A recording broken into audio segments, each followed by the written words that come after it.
think this bindweed is just going to be something that I'm going to have to live with, and this creeping thistle. I'm hoping by getting, like, this was the patch where it was the worst, the bindweed. So I'm hoping there's a big bit there. Ugh, there's a big bit here as well. I don't know whether I'm doing the right thing by pulling it out, because obviously if I break the roots it's just going to grow. But I can't let it, it's like prolific. I can't let it just go wild and strangle my plants.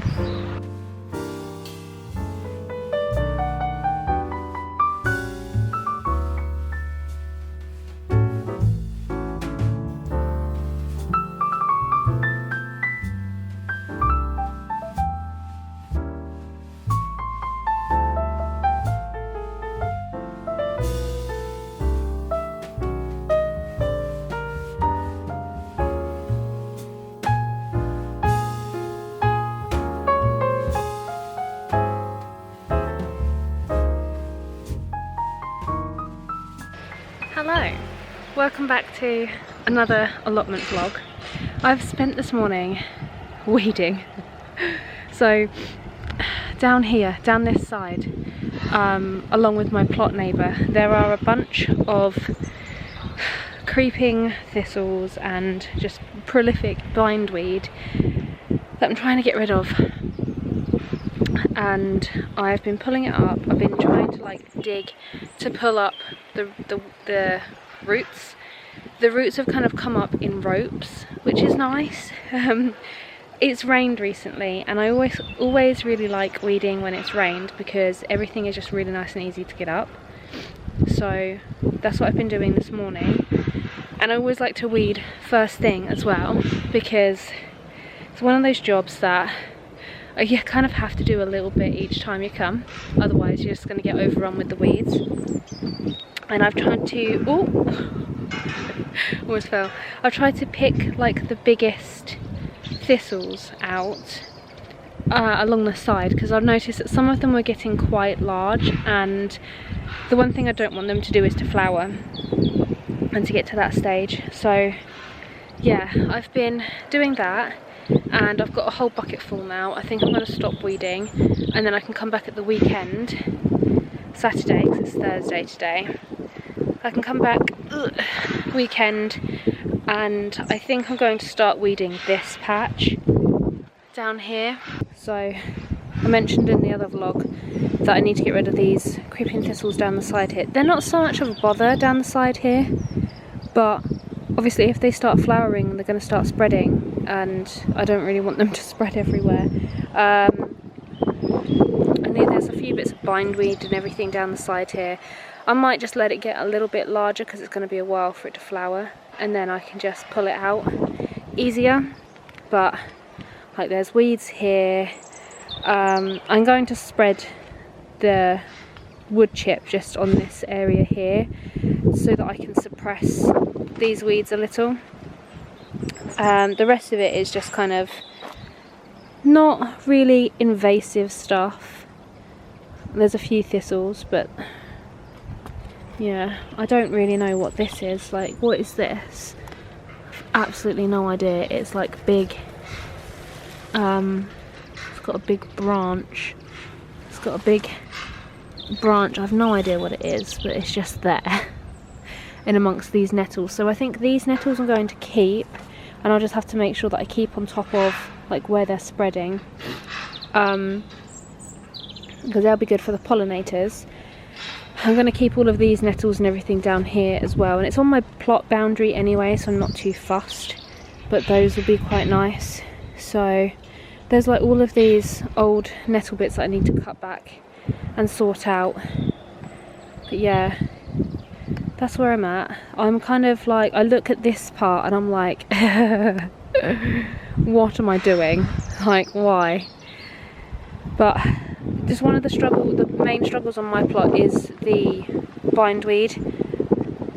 Like, unfortunately, the bindweed and everything is just something that I've got to deal with. I'm just looking down the back of the plot down here, and the bindweed is just everywhere.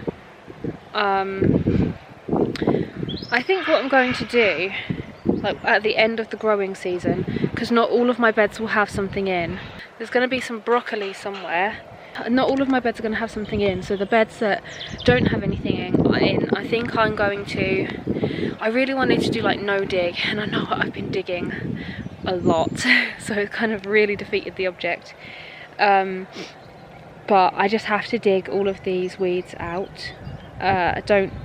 Other than like just not having a growing season and just completely covering them with like black plastic, I don't see any other way forward. So I think I'm going to shift around my plan that I've made of where to put everything for like the winter vegetables. I'm going to keep an eye on like where the bindweed is most prolific, and I think I'm going to try and keep things out of those beds for the winter, so that when the growing season is finished I can completely dig them over. And I think I'm going to just completely dig it over, like dig everything out, dig it over, and just remove as much as I can. And I think I'm going to cover them in the winter as well, just to stop anything growing and just to limit the light access to anything that may be left over. But I think that's what I'm going to have to do, and I think I'm going to have to do that like bit by bit, like year on year, just slowly get rid of it. Which is one of those things. I don't have bindweed at home, and it's been nice at home because I haven't had to contend with like big weeds. But that's the one thing I'm finding with this plot, is that it is very, very weedy. I'm just checking on the plants in here because it has been quite a cold evening. There wasn't a frost, I don't think, but the temperature did drop quite a bit, so I obviously just want to make sure that all of the cucumbers and the squash are fine. I think they're fine. I mean, they look great. The only thing that maybe doesn't look great is my aubergine. Looks like it may have flopped. But the tomatoes are looking good because I want to make sure that I can bring some tomatoes from home now. So they're all looking good. This stuff is looking fantastic and might be ready to pop out, or at least like thin out a little bit. But otherwise everything else is fine. Nothing looks too frostbitten. I was mainly worried about the squash because they're tender, but I think they're fine. I'm going to give it all a quick water, and then yeah, those ones okay. They've survived the kind of transition from home to polytunnel. These poor peas, I need to take them back home I think and put them in at home, because I don't have room now here. Maybe I do. Maybe I could put them like down the side of the polytunnel there. I need to have a look at what my plan is doing and decide where I'm going to put these, but they're starting to go quite yellow. They need to go in the ground because they are very rooty, so I need to decide what to do with these. Another little pea update. They're doing good.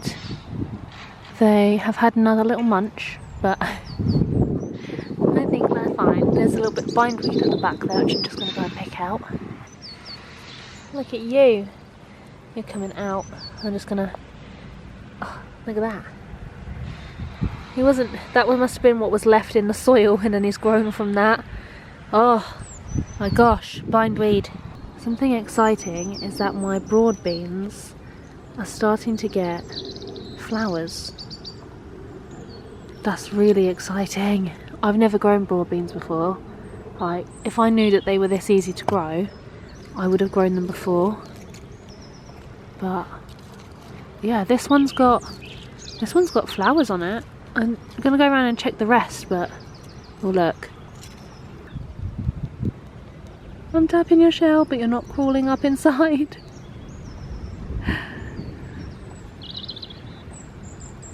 Look at him. He's just happy, munching away.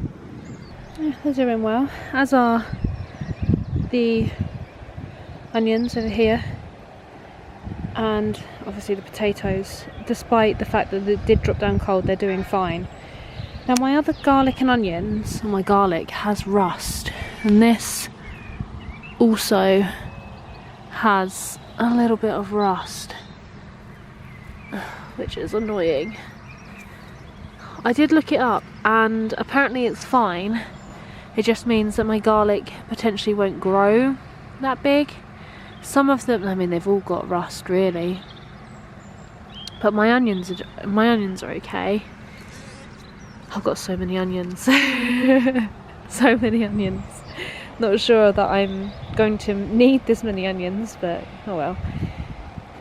Yeah, my potatoes are doing great. Now I'm going to come back on Saturday, so I'll recommence this vlog on Saturday, and I think I am actually going to start clearing this because I can see that there's a bunch of bindweed in it. So what I'm going to do is just completely clear this and then dig it over, I think, to make sure that I've completely got rid of it, because I know I'm probably really late to the game, but I need to get my parsnips in.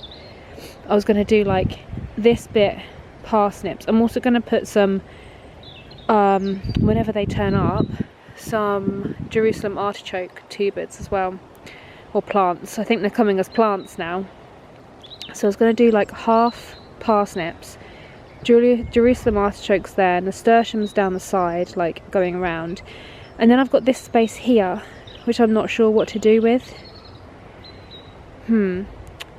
I'm thinking I could probably just leave it as like a brassica bed or a cabbage bed and get some cabbages in. I probably won't sow my cabbages, I'll probably have to buy them as plug plants. But I do need to get this done as soon as possible so that I can start using it, because this bit is an eyesore compared to the rest. And like it's on par with the back of it, but compared to all of this that I have actually like got ready, this one's still an eyesore. If you have any suggestions of what I should put in here, so as I said, parsnips. And this is going to get quite a bit of shade because of the rose arch that was shared with my plot neighbour there, so it'll get quite a bit of shade. So that's why I was thinking brassicas. I'm not sure. And I'm going to put some like flowers and stuff here.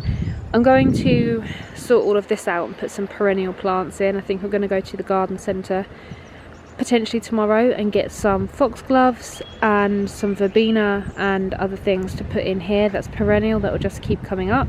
That will be good for the pollinators, and then it'll be a nice entranceway for the plot as well, I'm thinking. But yeah, that's my plan. Having just reviewed some of my footage, I think I'm going to keep this vlog a little bit shorter and film another vlog on Saturday. So I will catch you guys in the next episode.